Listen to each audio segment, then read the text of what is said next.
India में करोड़ों लोग सर्जिकल और हेल्थ इशू से गुजर रहे हैं, लेकिन लोग इन बातों को सीरियसली तब तक नहीं लेते जब तक वो बड़ी इशू नहीं बन जाते। आप भी उन प्रॉब्लम से गुजर रहे होंगे, जैसे कि पेट में बार बार दर्द होना लेकिन उसको इग्नोर कर देना, नेट से दवाइयों का सर्च करना और खुद आप डॉक्टर बन जाना, और उसके बाद हेल्थ चेकअप को आप कल पे टाल देते हो। डॉक्टर ऋत्वी राव जो हमारे डूंगरपुर में जनरल सर्जन में डिपार्टमेंट में है, यहाँ पे डॉक्टर होने के साथ साथ वो मल्टी टैलेंटेड भी है। एक्टिंग का भी करते हैं, मॉडलिंग भी करते हैं, साथ में आर्ट का भी वो काम करते हैं। तो एक मल्टी स्पेशलिस्ट कह सकते हैं इनको। Thank you ma'am for giving your valuable time. Ma'am, सबसे पहले तो यूथ को आप ये बताएं कि आपकी जर्नी क्या रही, आप मुझे डिस्क्राइब करोगे तो?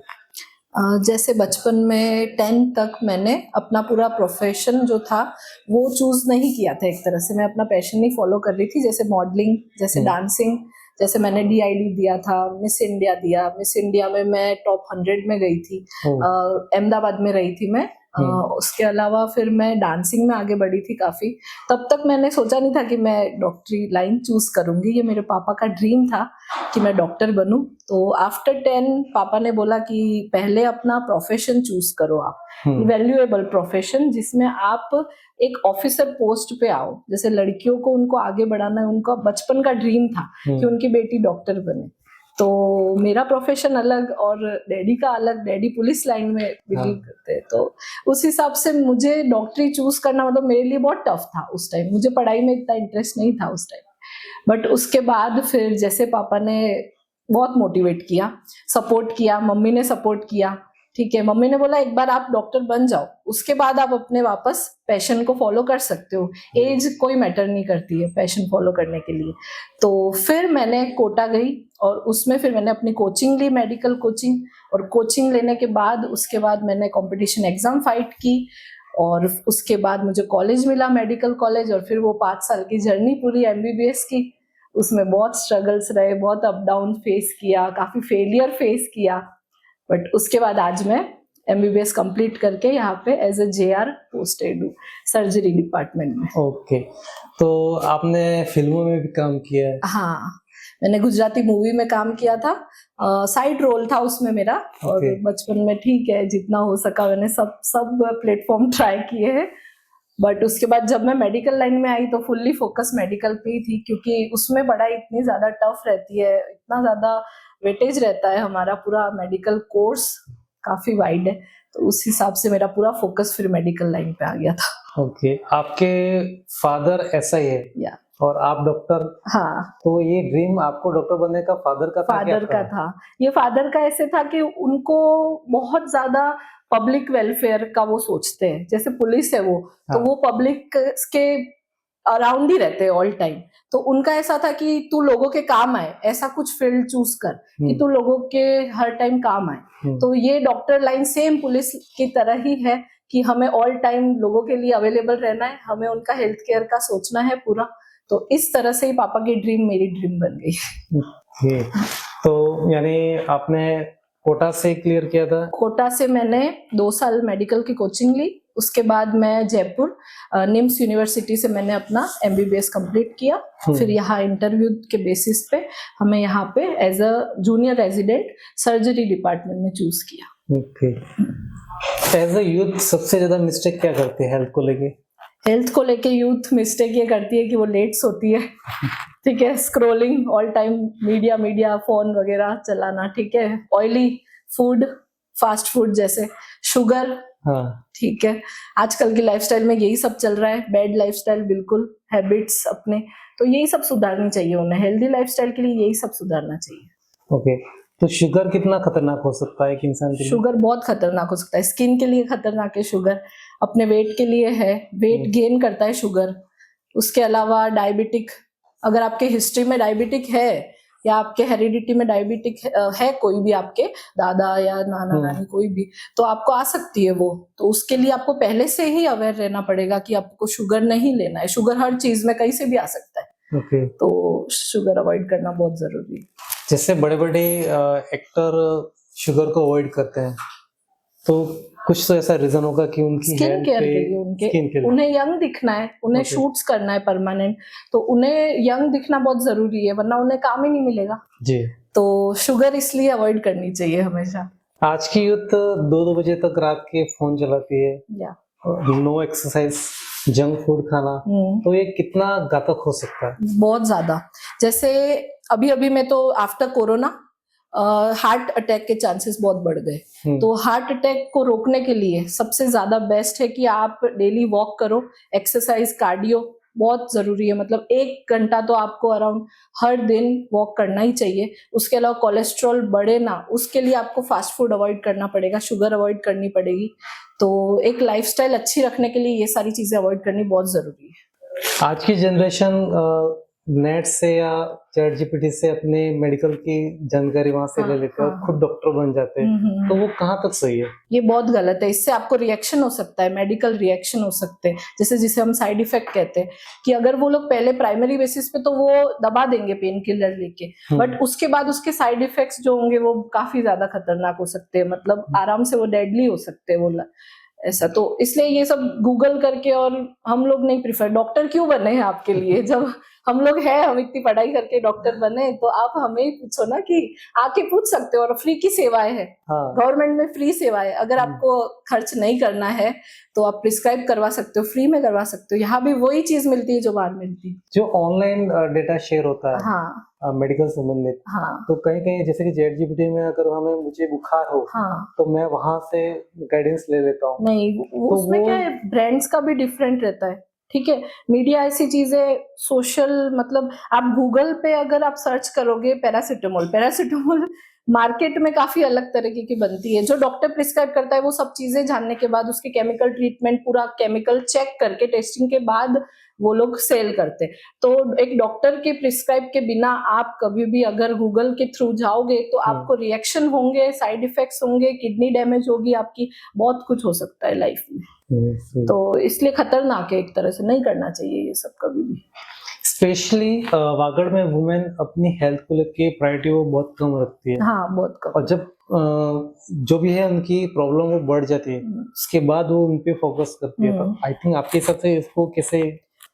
लड़कियों को खासकर, लड़कियों को बहुत चीजें फेस करनी पड़ती है पहली बार तो उनको फैमिली प्रेशर रहता है, उनको आगे फ्यूचर की प्लानिंग करनी होती है। तो लड़कियों को अपनी लाइफ का बहुत ध्यान रखना चाहिए। लड़कियों को हमेशा इस कल्चर में दबाया जाता है, मतलब उन्हें नहीं बोलने दिया जाता है। तो उन्हें अपनी करियर में भी और अपनी हेल्थ की भी बहुत ध्यान रखना चाहिए। एक, क्योंकि वो लोग मंथली पीरियड्स में रहते हैं, तो उस हिसाब से उनको अपनी लाइफस्टाइल, अपना रूटीन बना के रखना चाहिए। जैसे अपनी डे लाइफ में आप वॉक ऐड करो, कार्डियो ऐड करो, अच्छा खाना वगैरह, सारी ग्रीन लीफ वेजिटेबल सारी ऐड करो। जंक फूड अवॉइड करना चाहिए बिल्कुल। मैं खुद भी ये फॉलो करती हूँ, क्योंकि मैंने भी ऐसी चीजें, हेल्थ इश्यूज मतलब करे हैं फेस काफी अपनी लाइफ में। तो मैं खुद ये कहना चाहूंगी कि आपको एक हेल्दी लाइफस्टाइल रखनी चाहिए। ओके, एक वुमेन को हेल्दी लाइफ में कैसे, क्या चीजें रूटीन होनी चाहिए आपके हिसाब से?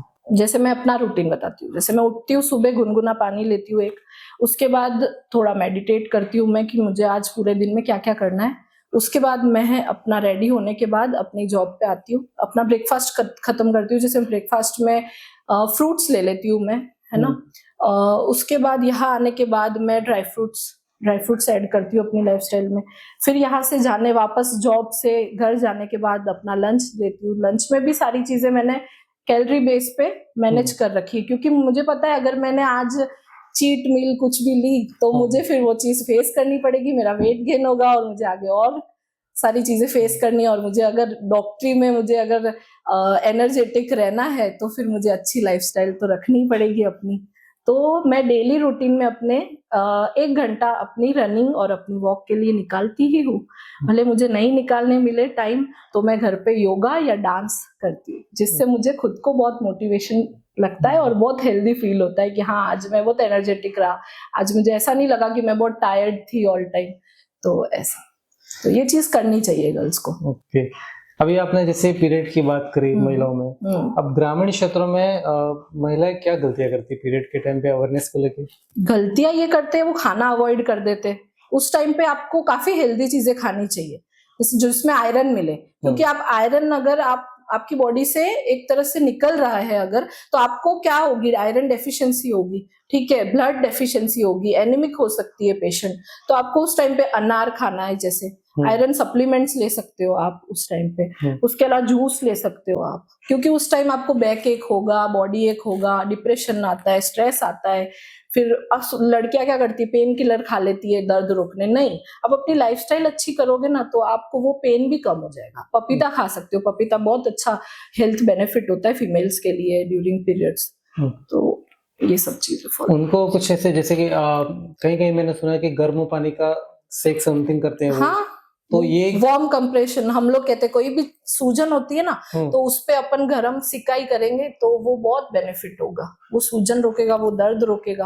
अपने जनरल सर्जरी में अपने लोगों को बताया कि जनरल सर्जन, लेकिन वो होता क्या, आप लोगों को कैसे डिस्क्राइब करोगे कि आपका फील्ड क्या है? जनरल सर्जरी मतलब होता है ऐसी सर्जरी जो ऑपरेशन के थ्रू, मतलब जैसे अपेंडिक्स, हाँ, हर्निया, लाइपोमा, और जैसे बाइल की बीमारियां जैसे कॉलीलिथियसिस हो जाती है, पथरी हो जाती है जिसे कहते हैं, और ट्रॉमा। तो जनरल सर्जरी यही सब चीजों का ऑपरेशन होता है जिसमें आप लाइफ बचा सकते हो किसी इंसान की, क्योंकि ये सारी लाइफ थ्रेटनिंग बीमारियां हैं। अपेंडिक्स लाइफ थ्रेटनिंग है, अगर आपने ये अवॉइड किया तो वो बस्ट होगा और वो इन्फेक्शन फैलाएगा पूरी बॉडी में और पेशेंट की जान भी जा सकती है। तो सर्जरी में ये चीज बहुत इंपॉर्टेंट है कि आप कितने एक्टिव हो। एक सर्जन को बहुत एक्टिव रहना जरूरी है, पहली बात। उसके बाद तुरंत डिसीजन लेना है, टाइम मैनेजमेंट बहुत जरूरी है ड्यूरिंग ओटी ऑपरेशंस में। तो ये सारी बीमारियां आती है सर्जरी में। अब अपेंडिक्स में अगर मुझे हो तो मैं अब घर पे कैसे उसकी जांच कर सकता हूँ?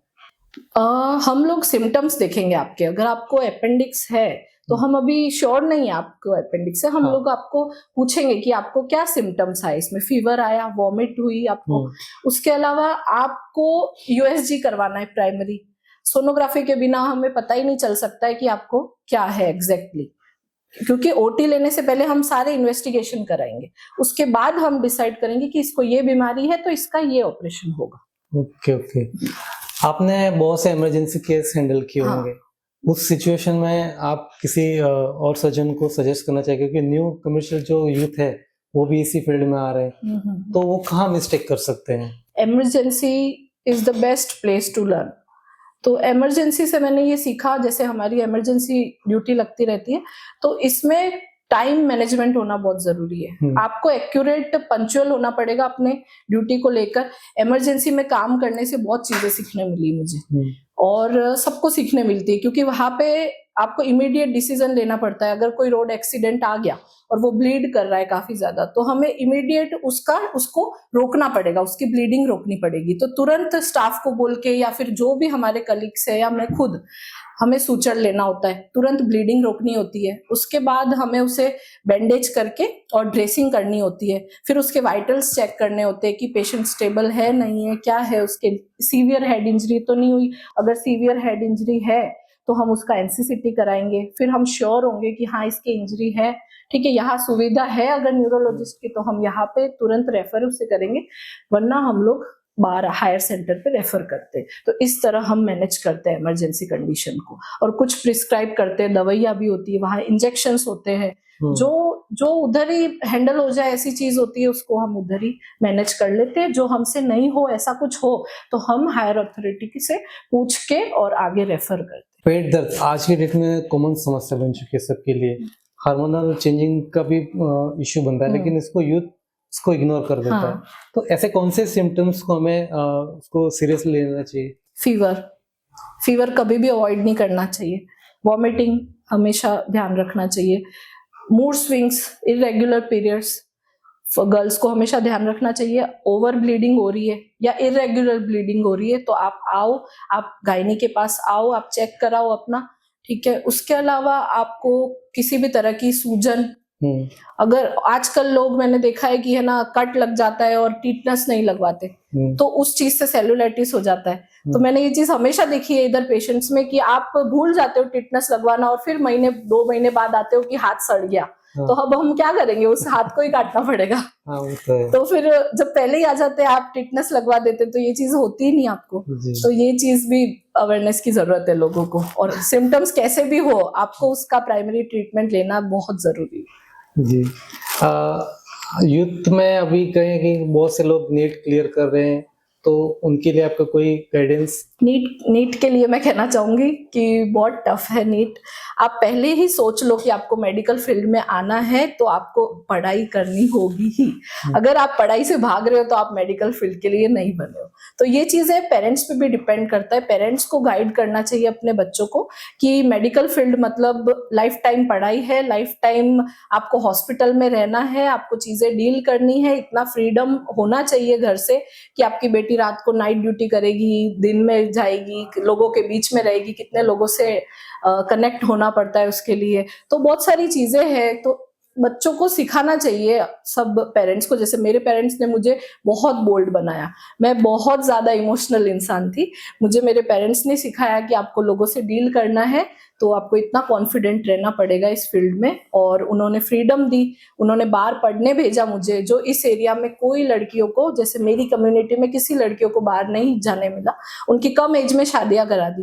तो मेरे पेरेंट्स ने मुझे कम एज में बाहर भेजा, मुझे लोगों से इंटरेक्शन करना आया, मुझे कॉन्फिडेंटली चलना आया। मैंने काफी अप डाउन फेस किए, मैं बहुत इमोशनल इंसान थी, तो मैं दोस्तों में, मैं टीचर्स में, सब में मैं मतलब बहुत इमोशनल हो जाती थी, मुझे कोई भी सुना के चला जाता था। आज मैं सबसे डील करना आ गया मुझे क्यों, मैं बाहर गई, मैंने पढ़ा, मैंने अपने पापा के ड्रीम्स को फॉलो किया, इस वजह से आज मैं अपने पेरेंट्स की वजह से डॉक्टर बनी। हाँ मैम, एडमिट होने के लिए फॉर्म भरना जरूरी है?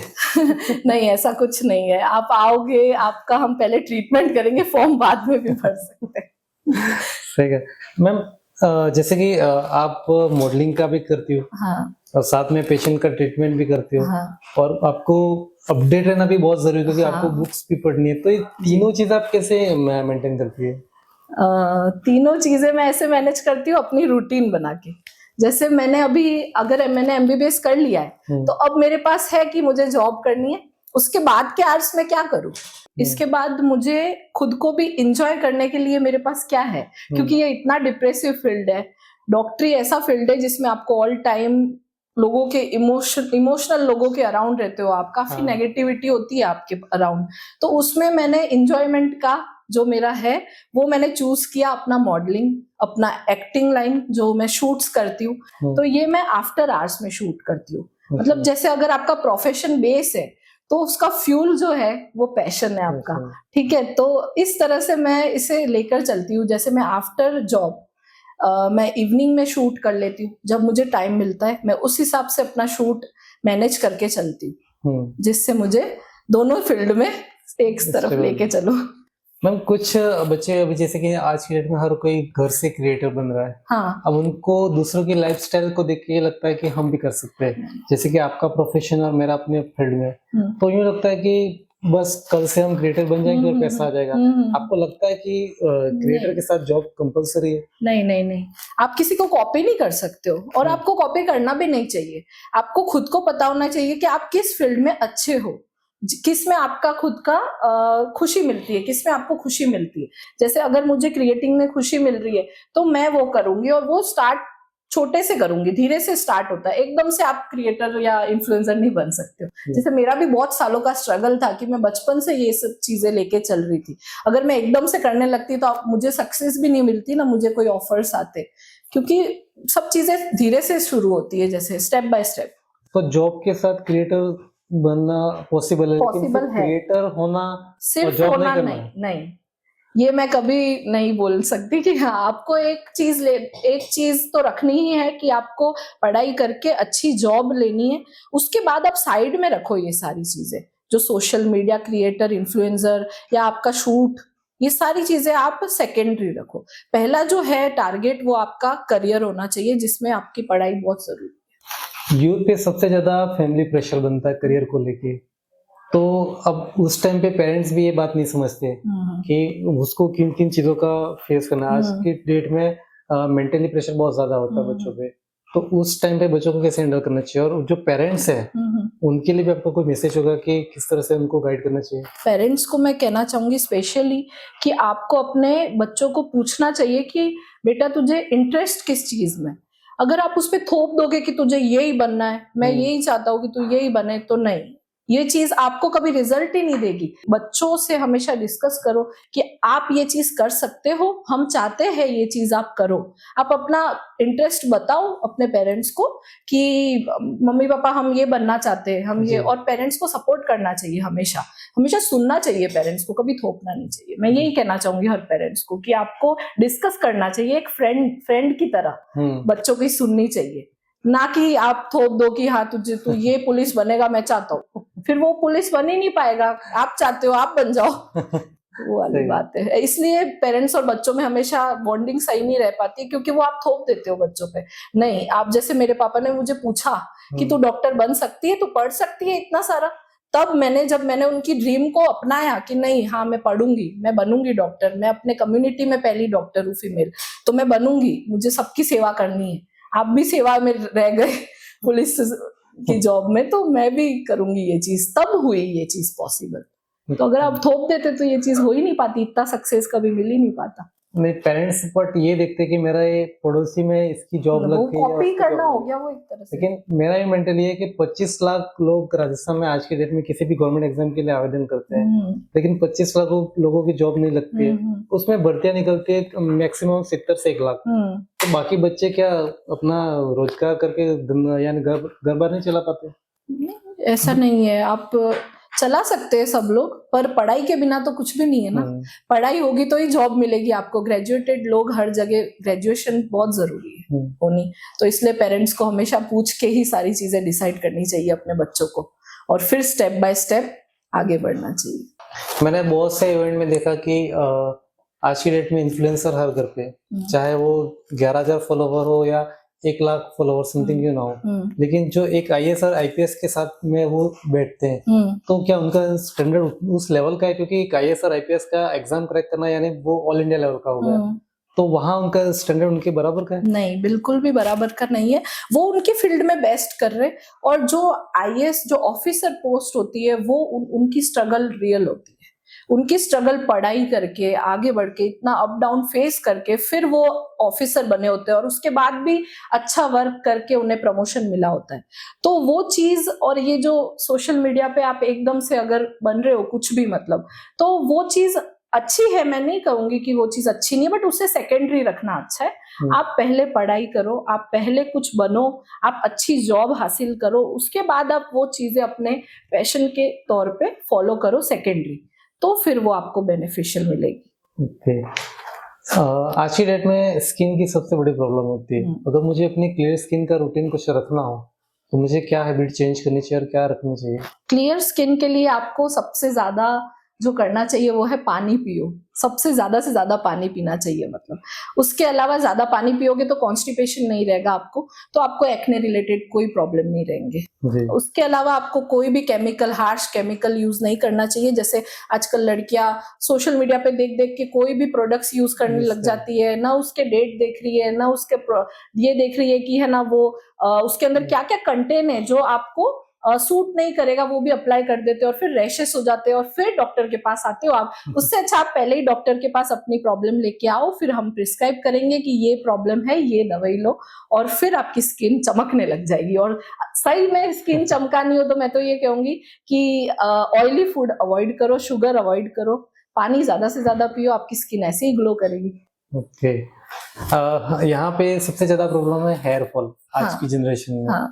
तो ये हेयर फॉल की समस्या डाइट के कारण होता है या? डाइट से भी होता है, मेन रीजन है इसका स्ट्रेस। अगर आप बहुत स्ट्रेस में हो, ओवर थिंकिंग कर रहे हो, तो आपके हेयर फॉलिकल वैसे ही वीक हो जाएंगे, क्योंकि वो ब्रेन इतना ज्यादा सोचने में अपनी एनर्जी डाल रहा है कि उसे वो न्यूट्रिशन ही नहीं मिलेंगे कि हेयर ग्रोथ हो, तो वो फॉल होगा। उसके अलावा आपका डाइट भी मैटर करता है। डाइट में विटामिन वाली कोई चीजें डेफिशिएंसी हो रही है तो फिर हेयर फॉल होंगे। तो ये दोनों चीजें अफेक्ट करती है, मतलब हेयर फॉल के लिए। ओके। आपकी जर्नी यंग जो गर्ल्स है उनको बहुत इंस्पायर करती है, तो उस जनरेशन को आप क्या मैसेज दोगे? यंग गर्ल्स को मैं यही कहना चाहती हूँ कि बाहर निकलो, घर से बाहर निकलो और उड़ो, क्योंकि मैंने भी यही चीज की है। कम एज में घर से बाहर निकली, पढ़ाई की और बहुत चीजें सीखने मिली। पेरेंट्स का जो प्राउड बनी, एक राव कम्युनिटी का प्राउड बनी। आज उसके अलावा मैं मॉडलिंग, एक्टिंग सब करके फिर पूरा डूंगरपुर का भी नाम रोशन जैसा हो रहा है। तो अच्छा लगता है ये सारी चीजें करके कि हाँ, आप पढ़ाई में भी आगे बढ़ रहे हो और आप अपने प्रोफेशन को, पैशन को दोनों लेके चल रहे हो साथ में। मैं यही एडवाइस उनको करना चाहूंगी कि आप लोग चुप मत बैठो, बस आप लोग अपना जो पसंद है वो चीज करो। और एक ही लाइफ है, तो आपको आगे नहीं मिलेगा चांस कुछ भी करने का। शादी हो जाएगी और फिर वही चीज है, वही जो साइकिल है वो चलती रहेगी। उस यही टाइम है आपको कुछ करने का और आपको चुप नहीं बैठना चाहिए। आप अपने पेरेंट्स को समझाओ, पेरेंट्स को भी समझना चाहिए। आपस में जो बॉन्डिंग रहेगी उससे आप बहुत अच्छा चमक के बाहर आओगे। और अपने अंदर जो आपका टैलेंट है उसे कभी नहीं रोकना चाहिए। टैलेंट में आपका स्पोर्ट्स आ गया, आपका जो भी आ गया फील्ड में, वो सब चीजें आगे लेके चलनी चाहिए। मैम, आपकी सक्सेस तो सबने देखी, लेकिन आपका फेलियर किसी ने नहीं देखा। तो आपने फेलियर के टाइम में आपने वो चीज कैसे हैंडल करी? मेरे फेलियर में ड्यूरिंग माय बैचलर डिग्री, तो उस टाइम पे मुझे बहुत ज्यादा फेलियर फील होता था, क्योंकि हमें मेडिकल फील्ड में इतना ज्यादा प्रेशर आ जाता है ना अपने ऊपर कि कभी आपको रैंक आ रही है, कभी नहीं आ रही रैंक इतनी, पेरेंट्स क्या बोलेंगे। मन ऐसा हो जाता था कुछ कर बैठो खुद के साथ। बट नहीं, तब मेरे पेरेंट्स का बहुत सपोर्ट था कि उन्होंने वो चीज लेट गो की कि कोई बात नहीं, आज नहीं आए मार्क्स तो कल आ जाएंगे, तू पढ़ती रहे, एक दिन तो तुझे सक्सेस मिल ही जाएगी। तो मेडिकल फील्ड में यही है, आप कंटिन्यू पढ़ते रहो, आपको एक दिन जरूर सक्सेस मिलेगी। और अगर आपने पढ़ाई नहीं करी तो फिर आपको सक्सेस वैसे भी नहीं मिलेगी, वैसे ही आपको फेलियर मिलेगी फिर। बट फेलियर से कभी भी डिप्रेस नहीं होना चाहिए, मैंने ये चीज सीखी है। और मैं यही चीज बताना चाहूंगी सबको कि फेलियर आती रहती है, बट फेल होगे तो ही आगे बढ़ोगे आप। उसी से सीखोगे और उसी के बाद ऐसी छलांग लगाओगे कि फिर सबसे आगे बढ़ जाओगे। आप राव कम्युनिटी के फर्स्ट MBBS डॉक्टर कह सकते हैं। तो आपको वहां पे सम्मानित हुए उस टाइम पे कितनी लड़कियां आपसे प्रभावित हुई थी? बहुत लड़कियां थी वहां पे, सारी मतलब फैन हो गई थी, जैसे आइडल बना दिया था मुझे, क्योंकि पूरी राव समाज की पहली डॉक्टर थी। पापा का प्राउड, वो पापा का फेस भी उस दिन देखने जैसा था। मेरे पापा का, मेरे जितने भी, मेरे मम्मा और मेरे जितने भी रिलेटिव्स थे, सबकी एक प्राउड हो कि हाँ, हमारी घर की बेटी डॉक्टर बनी है आज। बहुत प्राउड मोमेंट था वो, और सारे बच्चों के लिए भी कि आज उस दिन के बाद काफी फैमिलीज अपनी बेटियों को बाहर भेज रही है पढ़ाने के लिए, मतलब मेडिकल कोचिंग के लिए। तो बहुत अच्छा इफेक्ट रहा। आज की यूथ को आप कुछ लेसन देना चाहो लाइफ चेंजिंग को लेके, तो आपका क्या? लाइफ चेंजिंग को लेके मैं लेसन देना चाहूंगी कि आप अपना रूटीन बनाओ, अच्छा हेल्दी लाइफस्टाइल का रूटीन बनाओ और पढ़ाई को प्रायोरिटी में रखो। सेकेंडरी आप अपना पैशन, अपना टैलेंट जो भी है, हॉबीज कह सकते हैं, तो वो भी फॉलो करो। उससे आप एक्टिव रहोगे, उससे आपका मूड स्विंग्स नहीं होगा। तो ये सारी चीजें आप फॉलो करो और उसके बाद आपके लाइफ के जो भी फर्दर डिसीजंस है वो सब आप अपने पेरेंट्स से डिस्कस करके और अच्छे से उसे आगे फ्यूचर प्लानिंग कर सकते हो धीरे।